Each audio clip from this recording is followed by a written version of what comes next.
আপোনালোকক স্বাগতম জনাইছোঁ আপোনালোকক মোৰ ইউটিউব চেনেললৈ। চ' আপোনালোকে জানে যে APSCৰ আপোনালোকৰ বহুতেই পৰীক্ষা দিছিলে। APDCLৰ আপোনালোকৰ জুনিয়ৰ মেনেজাৰ যিখিনি আছিলে, জুনিয়ৰ মেনেজাৰৰ ইতিমধ্যে ৰিজাল্ট দিয়া হৈছে ইলেক্ট্ৰিকেলৰ আৰু ITৰ। এই যি জুনিয়ৰ মেনেজাৰৰ পষ্ট হয়, এই জুনিয়ৰ মেনেজাৰৰ পষ্টৰ লগতে আপোনালোকৰ ইয়াৰ আগতে এছিষ্টেণ্ট মেনেজাৰ ওলাইছিলে, বহুতে জইন কৰিলেগৈ। চ' এই জুনিয়ৰ মেনেজাৰৰ যিটো পষ্ট হয়, ইয়াৰে যিহেতু ৰিজাল্ট পাব্লিছ কৰিছে, সেইটো কোৱাই আছিলে। ইয়াৰ পূৰ্বতেও বহুতে সুধিছিলে যে ৰিজাল্ট নিদিব নেকি। ইলেকশ্যনৰ সময়তো ৰিজাল্ট দিব পাৰে, কাৰণ APSC is an independent body, okay, constitutional. তো সেইকাৰণে তেওঁলোকে ৰিজাল্ট পাব্লিছ কৰিব পাৰে, আৰু তেওঁলোকে যদি ভাবে তেওঁলোকে ভাইভাও কণ্ডাক্ট কৰিব পাৰিব, প্ৰভাইডেড কি সেই গোটেইখিনি ধৰি লওক সহজলভ্য হয় আৰু মানুহখিনি অহা যোৱা কৰিব পাৰিব লাগিব, কাৰণ যিহেতু গুৱাহাটীতে ভাইভা হ'ব। চ' ভাইভাৰ শ্বেডিউলো আই গেছ সোনকালে ৰিলিজ কৰিব আফটাৰ দ্য 3 ফেজ যিটো আমাৰ ইলেকশ্যন আছে, ফেজ 1, ফেজ 2 এণ্ড ফেজ 3। চ' এইখিনিৰ পাছতে হয়তো ভাইভা হৈ যাব। চ' ভাইভাৰ কাৰণে আপোনালোকে ভালকৈ প্ৰিপেয়াৰ কৰিব হৈয়ে গৈছে। টেকনিকেলিটিবিলাকো আপোনালোকে চাব, কেনেকৈ আপোনালোকৰ ট্ৰান্সমিশ্যন লাইন কেনেকৈ কাম কৰে, বা আপোনালোকৰ যিবিলাক ল'বিলাক আছে, তাৰপিছত তেনেকুৱা ধৰণৰ যিখিনি ইলেক্ট্ৰিকেল যিখিনি বস্তু আছে, বা আপোনালোকৰ পাৱাৰ জেনেৰেশ্যন কেনেকৈ হওক, যদিও বা AGCLৰ ক্ষেত্ৰত হয়, কিন্তু পাৱাৰ জেনেৰেশ্যন কেনেকৈ হয়, পাৱাৰ ট্ৰান্সমিট কেনেকৈ কৰা হয়, ডিষ্ট্ৰিবিউশ্যন ছিষ্টেমটো কিটো হয়, আপোনালোকৰ ছাব ষ্টেচন হওক বা অন্যান্য তেনেকুৱা ধৰণৰ বস্তুখিনি আপোনালোকে চাব।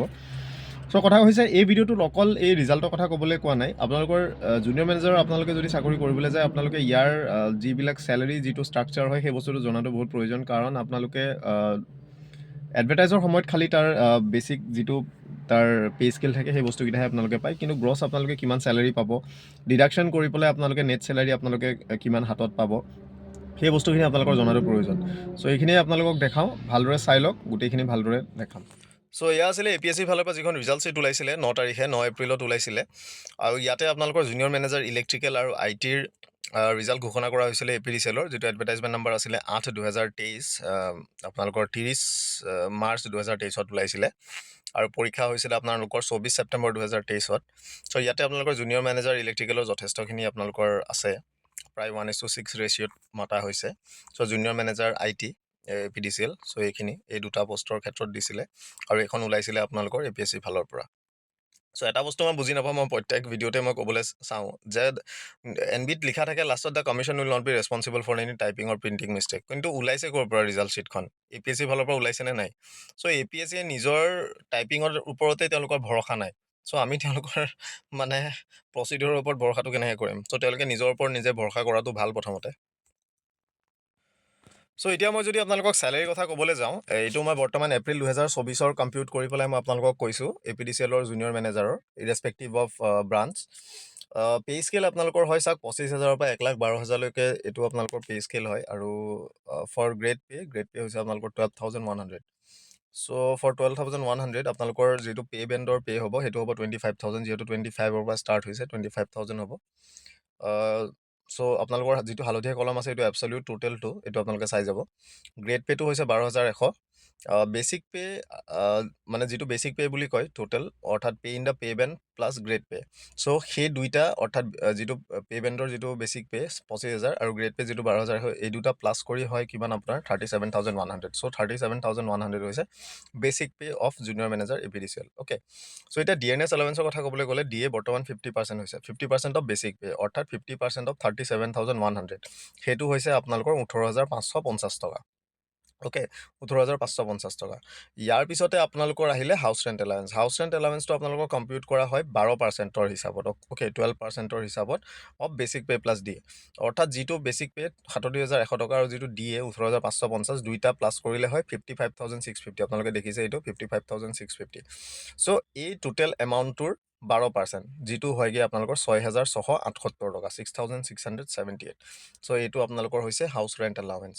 আৰু যদি কোনোবাই অফিচিয়েল একমডেশ্যন ব্যৱহাৰ কৰে, দেন এইটো আপোনালোকে নাপাব। চ' মেডিকেল এলাৱেঞ্চ থাকে, মেডিকেল এলাৱেঞ্চত আপোনালোকে 1,000 ফ্লেট ৰেটত আপোনালোকে 1,000 ৰুপিজ এটা আপোনালোকে পাব।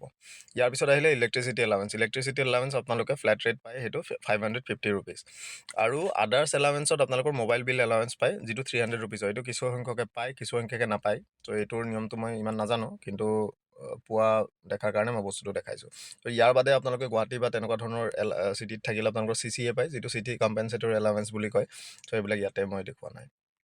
চ' যি নৰ্মেলি যিখিনি এলাৱেঞ্চ আছে সেইখিনি যদি আমি প্লাছ কৰোঁ দেন গ্ৰছ পে' হয়গৈ 64,178 64,178 টকা আপোনালোকৰ গ্ৰছ পে' হয়, যিটো আপোনালোকে বৰ্তমান চাকৰি পালে আপোনালোকে জইন কৰি পেলাই চেলাৰী পাব 64,178।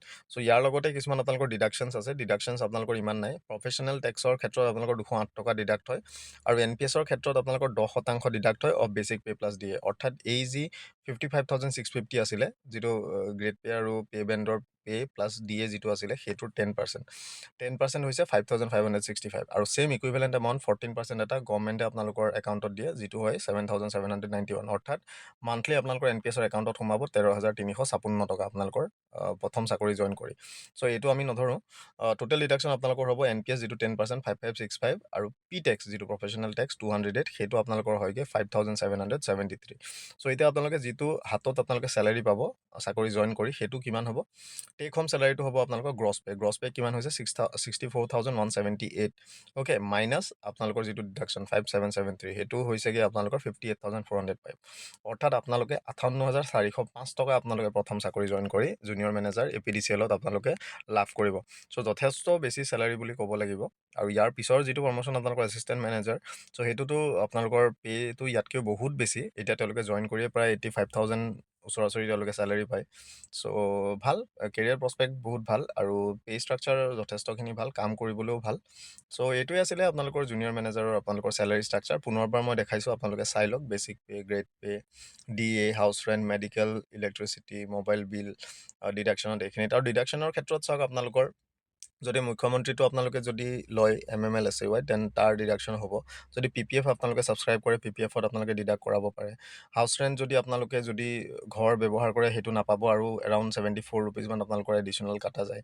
ইনকাম টেক্স যদি আপোনালোকে এডিশ্যনেলি যদি কটাব বিচাৰে, IT যদি আপোনালোকে মানে এডভান্স IT যদি কটায়, দেন সেইটো আপোনালোকৰ ডিডাকশ্যন টেবত আহিব। তেতিয়া আপোনালোকৰ যিটো নেট চেলাৰী হয়, সেইটো আপোনালোকৰ অলপমান কমি যাব। চ' এইটোৱে আছিলে আপোনালোকৰ চেলাৰী ষ্ট্ৰাকচাৰ আপোনালোকৰ জুনিয়ৰ মেনেজাৰৰ।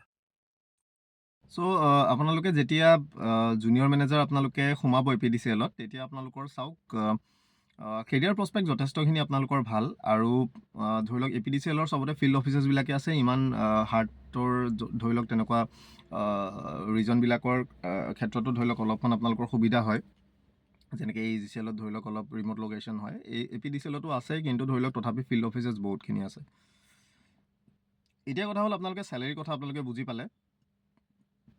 চ' চেলাৰীৰ কথা যিহেতু আপোনালোকে গোটেইখিনি বুজি পালে, ধৰি লওক অলপ ইফাল সিফাল অকণমান হ'ব পাৰে। ত' মই যিমানখিনি জানো মই সেইখিনি আপোনালোকক দেখুৱাইছোঁ। অলপ ইফাল সিফাল হ'লে যিসকলে যদি কৰি আছে, কোনোবাই যদি ভিডিঅ' চাইছে, আপোনালোকে কাৰেক্ট কৰি দিব পাৰে। লগতে এতিয়া আপোনালোকক প্ৰমোশ্যনৰ কথা যদি ক'বলৈ যাওঁ, জুনিয়ৰ মেনেজাৰৰ নেক্সট প্ৰমোশ্যনটো হৈছে আপোনালোকৰ এছিষ্টেণ্ট মেনেজাৰ। আৰু এছিষ্টেণ্ট মেনেজাৰ হোৱাৰ লগে লগে আপোনালোকৰ চেলাৰী ভালেমানখিনি বাঢ়ি যায়, কাৰণ গোটেই পে' স্কেলটো আপোনালোকৰ সলনি হয়, অ'কে।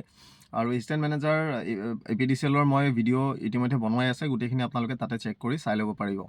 এতিয়া কথা হ'ল, আপোনালোকে জুনিয়ৰ মেনেজাৰৰ পৰা নেক্সট এছিষ্টেণ্ট মেনেজাৰ পাব পাৰে। এছিষ্টেণ্ট মেনেজাৰৰ পিছত আপোনালোকে ডেপুটি মেনেজাৰ পাব পাৰে। ডেপুটি মেনেজাৰৰ পিছত আপোনালোকে AGM পাব পাৰে, অৰ্থাৎ এছিষ্টেণ্ট জেনেৰেল মেনেজাৰ, অ'কে। তো ইমানখিনিয়ে। এইটো আছিলে আপোনালোকৰ APDCL-ৰ আপোনালোকৰ জুনিয়ৰ মেনেজাৰৰ কথা। কাম কাজখিনি ৰোলছ এণ্ড ৰেছপনচিবিলিটিজ আপোনালোকে ৱেবছাইটতে পাই যাব। APDCL-ৰ অলপ দীঘলীয়া হেৰি হয়, আপোনালোকে চাই ল'ব সেইখিনি। আৰু বিশেষকৈ বৰ্তমান যিহেতু আপোনালোকৰ ভাইভা আহি আছে, ভাইভাৰ ক্ষেত্ৰত আপোনালোকে বিশেষভাৱে আপোনালোকে চাই ল'ব। মোৰ এটা ভিডিঅ' আছে আপোনালোকৰ এছিষ্টেণ্ট মেনেজাৰ যিজনে পাছ কৰিছিলে তেওঁৰ, আৰু এই ভিডিঅ'টো বনোৱা হৈছে ভক্তজ্যোতি গগৈ ছাৰৰ সহায় লৈ পেলাই। আৰু ইমানখিনিয়ে। যদি কিবা আপোনালোকৰ আৰু বিশেষ থাকে, আপোনালোকে সেইখিনি জনাব পাৰে বা সুধিব পাৰে, বা যদি কিবা অলপ বেছিকৈ জানে আপোনালোকে কমেণ্টত দিব পাৰে, যাতে অন্যান্য লোকৰ সুবিধা হ'ব পাৰে। চ' থেংক ইউ। ইমানেই আছিলে। নতুন ভিডিঅ'ত আকৌ লগ পাম। আজিলৈ ইমানেই।